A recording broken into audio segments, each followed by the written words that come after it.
Wahyu pasal 7. Orang-orang yang dimeteraikan dari bangsa Israel. Kemudian daripada itu, aku melihat 4 malaikat berdiri pada keempat penjuru bumi, dan mereka menahan keempat angin bumi, supaya jangan ada angin bertiup di darat, atau di laut, atau di pohon-pohon. Dan aku melihat seorang malaikat lain muncul dari tempat matahari terbit.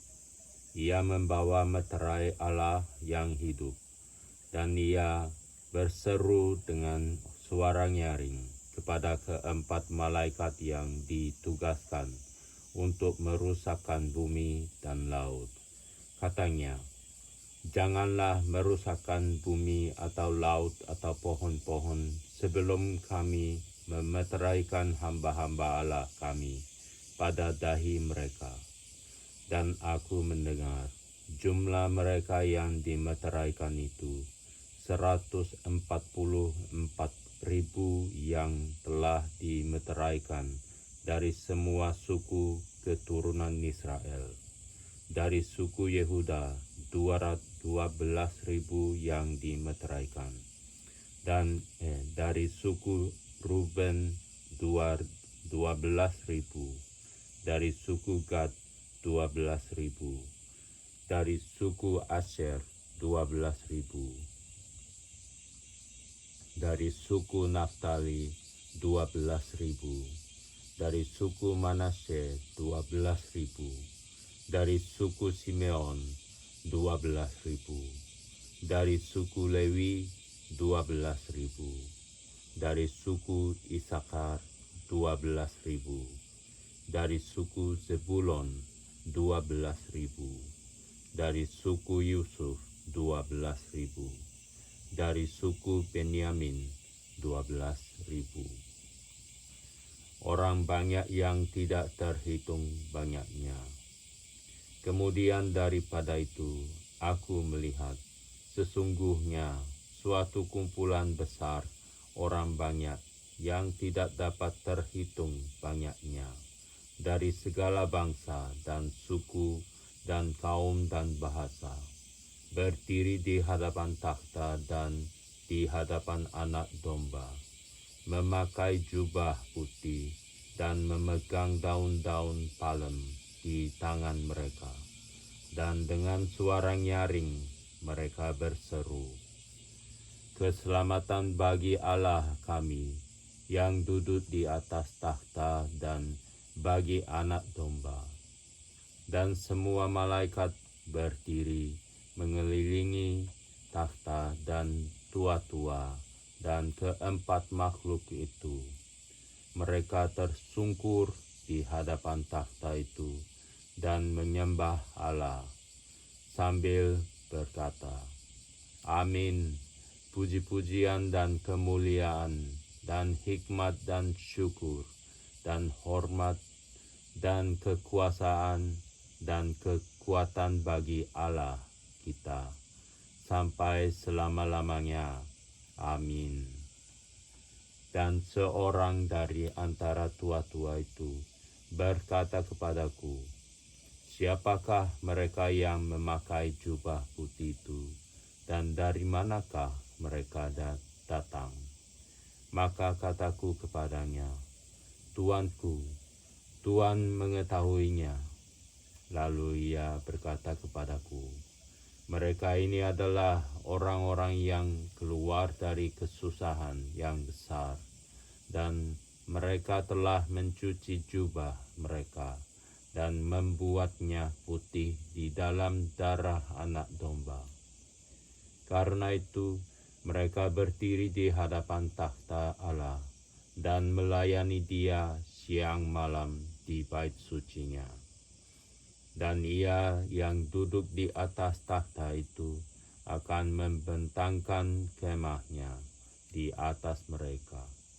Mereka tidak akan menderita lapar dan dahaga lagi, dan matahari atau panas terik tidak akan menimpa mereka lagi, sebab anak domba yang di tengah-tengah takhta itu akan menggembalakan mereka dan akan menuntun mereka ke mata air kehidupan.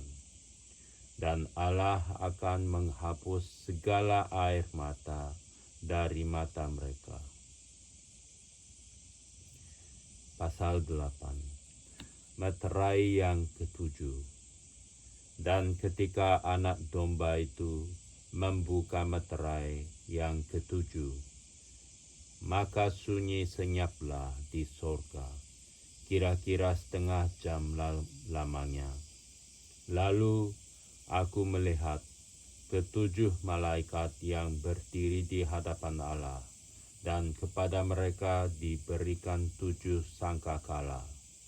Maka datanglah seorang malaikat lain, dan ia pergi berdiri dekat mezbah dengan sebuah pedupaan emas, dan kepadanya diberikan banyak kemenyan untuk dipersembahkannya bersama-sama dengan doa semua orang kudus di atas mezbah emas di hadapan takhta itu. Maka naiklah asap kemenyan bersama-sama dengan doa orang-orang kudus itu dari tangan malaikat itu ke hadapan Allah. Lalu malaikat itu mengambil pedupaan itu, mengisinya dengan api dari mezbah, dan melemparkannya ke bumi. Maka meledaklah bunyi guru, disertai halilintar dan gempa bumi. Keempat sangkakala yang pertama. Dan ketujuh malaikat yang memegang ketujuh sangkakala itu bersiap-siap untuk meniup sangkakala. Lalu malaikat yang pertama meniup sangkakalanya, dan terjadilah hujan es dan api bercampur darah, dan semuanya itu dilemparkan ke bumi. Maka terbakarlah sepertiga dari bumi dan sepertiga dari pohon-pohon, dan hanguslah seluruh rumput-rumputan hijau. Lalu malaikat yang kedua meniup sangkakalanya, dan ada sesuatu seperti gunung besar yang menyala-nyala oleh api dilemparkan ke dalam laut, dan sepertiga dari laut itu menjadi darah, dan matilah sepertiga dari segala makhluk yang bernyawa di dalam laut, dan binasalah sepertiga dari semua kapal. Lalu malaikat yang ketiga meniup sangkakalanya, dan jatuhlah dari langit sebuah bintang sebuah bintang besar, menyala-nyala seperti obor, dan ia menimpa sepertiga dari sungai-sungai dan mata-mata air. Nama bintang itu ialah Absintus, dan sepertiga dari semua air menjadi Aspintus. Dan banyak orang mati karena air itu, sebab sudah menjadi pahit. Lalu malaikat yang keempat meniup sangkakalanya, dan terpukullah sepertiga dari matahari, dan sepertiga dari bulan, dan sepertiga dari bintang-bintang, sehingga sepertiga daripadanya menjadi gelap, dan sepertiga dari siang hari tidak terang, dan demikian juga malam hari. Lalu aku melihat, aku mendengar seekor burung nasar, terbang di tengah langit dan berkata dengan suara nyaring, "Celaka, celakalah mereka yang diam di atas bumi, oleh karena bunyi sangkakala ketiga malaikat lain yang masih akan meniup sangkakalanya. Pasal 9. Sangkakala yang kelima. Lalu malaikat yang kelima meniup sangkakalanya, dan aku melihat sebuah bintang yang jatuh dari langit ke atas bumi, dan kepadanya diberikan anak kunci lobang jurang maut. Maka dibukanyalah pintu lobang jurang maut itu. Lalu naiklah asap dari lobang jurang. Lalu naiklah asap dari lobang itu, bagaikan asap tanur besar, dan matahari dan angkasa menjadi gelap oleh asap lobang itu. Dan dari asap itu berkeluaranlah belang-belang ke atas bumi, dan kepada mereka diberikan kuasa sama seperti kuasa kalajengking di bumi. Dan kepada mereka dipesankan supaya mereka jangan merusakkan rumput-rumput di bumi atau tumbuh-tumbuhan atau pohon-pohon, melainkan hanya manusia yang tidak memakai meterai Allah di dahinya. Dan mereka diperkenankan bukan untuk membunuh manusia, melainkan hanya untuk menyiksa mereka 5 bulan lamanya. Dan siksaan itu seperti siksaan kalajengking, apabila ia menyegat manusia. Dan pada masa itu orang-orang akan mencari maut, tetapi mereka tidak akan menemukannya. Dan mereka akan ingin mati, tetapi maut lari dari mereka. Dan rupa belalang-belalang itu sama seperti kuda yang disiapkan untuk peperangan, dan di atas kepala mereka ada sesuatu yang menyerupai mahkota emas, dan muka mereka sama seperti muka manusia, dan rambut mereka sama seperti rambut perempuan, dan gigi mereka sama seperti gigi singa, dan dada mereka sama seperti baju zirah, dan bunyi sayap mereka bagaikan bunyi kereta-kereta yang ditarik banyak kuda yang sedang lari ke medan peperangan.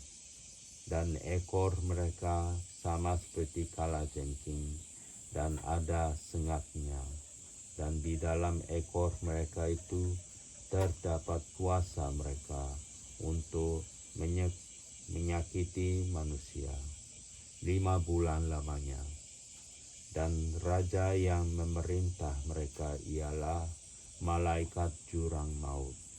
Namanya dalam bahasa Ibrani ialah Abaddon, dan dalam bahasa Yunani ialah Apollyon.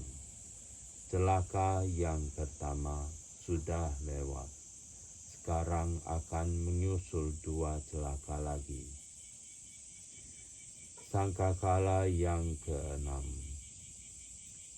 Lalu malaikat yang ke-6 meniup sangkakalanya, dan aku mendengar suatu suara keluar dari keempat tanduk mesbah emas yang di hadapan Allah, dan berkata kepada malaikat yang ke-6 yang memegang sangkakala itu, lepaskanlah keempat malaikat yang terikat dekat sungai besar Efrat itu.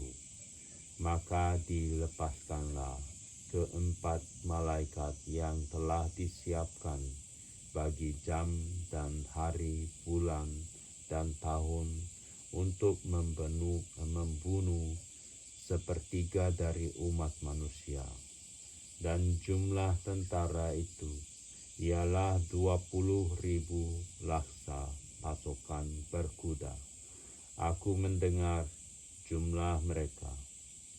Maka demikianlah aku melihat dalam penglihatan ini kuda-kuda dan orang-orang yang menungganginya. Mereka memakai baju zirah, merah api dan biru dan kuning, belerang warnanya. Kepala kuda-kuda itu sama seperti kepala singa, dan dari mulutnya keluar api dan asap dan belerang. Oleh ketiga malapetaka ini dibunuh sepertiga dari umat manusia, yaitu oleh api dan asap dan belerang yang keluar dari mulutnya. Sebab kuasa kuda-kuda itu terdapat di dalam mulutnya dan di dalam ekornya. Sebab ekornya sama seperti ular. Mereka berkepala dan dengan kepala mereka itu mereka mendatangkan kerusakan. Tetapi manusia lain yang tidak mati oleh malapetaka itu tidak juga bertobat dari perbuatan tangan mereka. Mereka tidak berhenti menyembah roh-roh jahat dan berhala-berhala dari emas dan perak, dari tembaga, batu dan kayu yang tidak dapat melihat atau mendengar atau berjalan. Dan mereka tidak bertobat daripada pembunuhan, sihir, percabulan dan pencurian.